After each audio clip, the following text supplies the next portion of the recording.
Furðudýr vikunnar búrhvalur. Búrhvalir eru 8 til 20 metrar lengd, 20 til 50 tonna þyngd og það eru tarfarnir sem verða svona stórir, kvendýrin aðeins minni. Þeir geta smokkfisk og kolkrabba og ýmislegt annað sem þeir veiða. Þeir geta verið í kafi í 2 tíma og kafa niður alltaf 1200 metra dýpi. Þeir eru með stærsta heila allra spendýra, ekki miðað við stærð, heldur bara stærsta heilan í rúmmáli. Við erum með stærri heila miðað við stærð.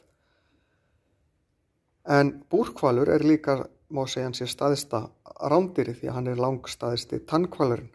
Allir aðrir svona stórir hvalir eru skíðishvalir. En hann telst til tannhvala. Moby Dick, sem að Herman Melville skrifaði var búrhvalur. Hann var hvítur, sem nú eitthvað sem ekki algengt en til.